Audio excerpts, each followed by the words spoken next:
بسم الله الرحمن الرحيم.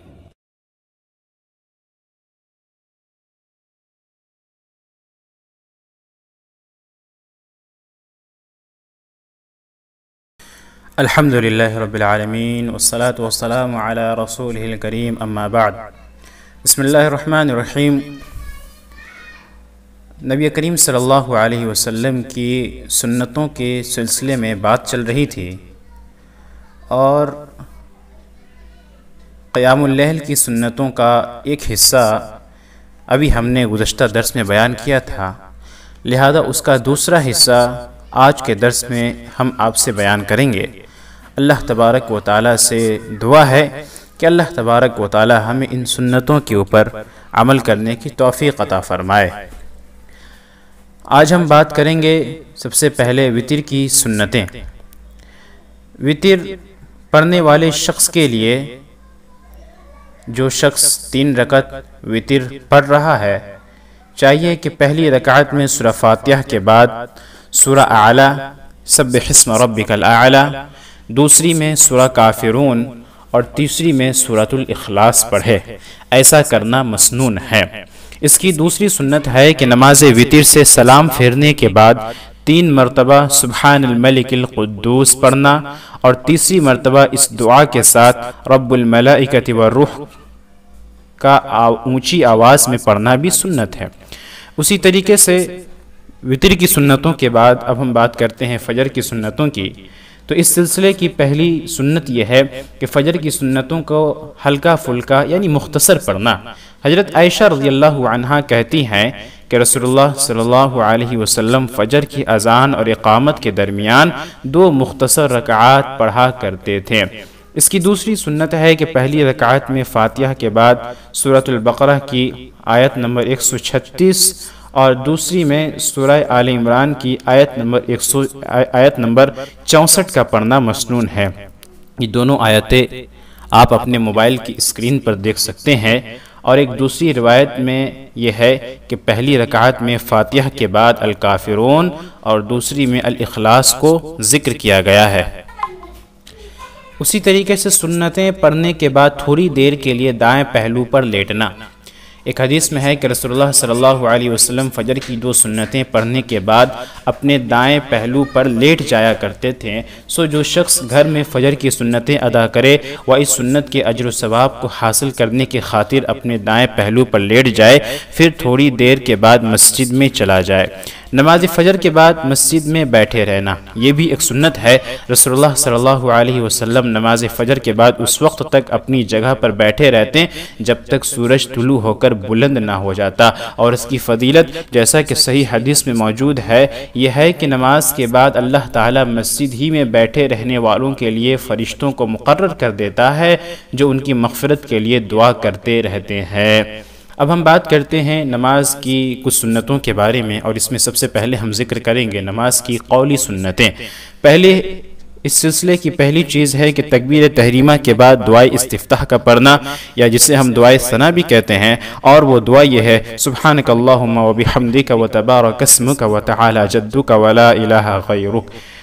اللہ تو پاک ہے اور اپنی تعریف کے ساتھ ہے، اور تیرا نام بابرکت ہے اور تیری بزرگی بلند ہے اور تیرے سوا کوئی معبود نہیں. ہم دوسری دعا بھی پڑھ سکتے ہیں، جیسے یہ دعا اللہم باعد بینی وبین خطایایا کما بعدت بین المشرق والمغرب اللہم نقینی من الخطایا کما ینقی الثوب الابیض من الدنس اللہم اغسل خطایایا بالماء والثلج والبرد. کہ اے اللہ میرے اوپر یہ میری جو غلطیاں ہیں، میرے اور میری غلطیوں کے درمیان اتنی دوری کر دے جتنی دوری تو نے مشرق و مغرب کے درمیان کر دی ہے.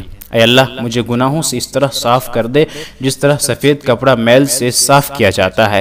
اے اللہ میری کوتاہیوں کو پانی، برف اور اولوں کے ساتھ دھو دے. یاد رہے کہ تکبیر تحریمہ کے بعد استفتاح کی کچھ اور دعائیں بھی رسول اللہ صلی اللہ علیہ وسلم سے ثابت ہیں، ان میں سے جو دعا آپ چاہیں پڑھ سکتے ہیں۔ نماز کی قولی سنتوں میں سے دوسری سنت یہ ہے کہ قرات سے پہلے اعوذ باللہ من الشیطان الرجیم پڑھنا۔ اسی طریقے سے اس کی تیسری سنت یہ ہے کہ پھر بسم اللہ الرحمن الرحیم پڑھا جائے، اور چوتھی سنت یہ ہے کہ جب سورہ فاتحہ ہو چکے، سورہ فاتحہ پڑھی جا چکے، تو اس کے بعد آمین کہنا۔ پانچویں سنت یہ ہے کہ آمین کہنے کے بعد ظہر، عصر، مغرب اور عشاء کی پہلی 2 رکعتوں میں اور فجر، جمعہ اور ہر نفل نماز کی 2 رکعات میں کسی اور سورت کی قرات کرنا۔ یاد رہے کہ مقتدی صرف سری نمازوں میں فاتحہ کے بعد کسی دوسری سورت کی قرات کر سکتا ہے، البتہ جہری نمازوں میں سورہ فاتحہ کی تلاوت کے بعد اسے امام کی تلاوت پر ہی اکتفا کرنا ہوگا۔ چھٹی سنت ہے کہ رکوع و سجود میں تسبیحات یعنی سبحان ربی العظیم اور سبحان ربی الاعلی کا 1 سے زیادہ مرتبہ پڑھنا، اور نمازی کو صرف انہی تسبیحات پر اکتفا نہیں کرنا چاہیے بلکہ اسے ان کے علاوہ دوسری دعائیں بھی پڑھنی چاہیے جو کہ رسول اللہ صلی اللہ علیہ وسلم سے ثابت ہیں، خاص طور پر سجدہ میں، کیونکہ آپ صلی اللہ علیہ وسلم کا ارشاد گرامی ہے بندہ اپنے رب کے سب سے زیادہ قریب سجدے کی حالت میں ہوتا ہے، لہذا کثرت سے دعا کیا کرو۔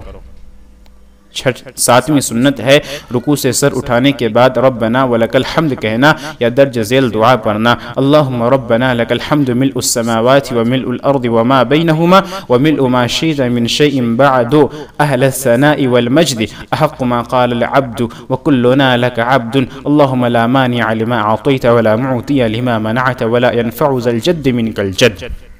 ترجمہ ہے کہ اللہ اے ہمارے پروردگار، تمام تعریفیں تیرے لیے ہیں، اتنی تعریفیں جن سے آسمان، زمین اور جو کچھ ان کے درمیان ہے اور اس کے بعد جو چیز تو چاہے سب بھر جائے۔ اے تعریف اور بزرگی کے لائق سب سے سچی بات جو بندے نے کہی اور ہم سب تیرے بندے ہیں وہ یہ ہے کہ اللہ جو تو دے تو اسے کوئی روکنے والا نہیں، اور جسے تو روک لے تو اسے کوئی دینے والا نہیں، اور کسی بزرگی والے کو اس کی بزرگی تیرے ہاں کوئی فائدہ نہیں پہنچاتی۔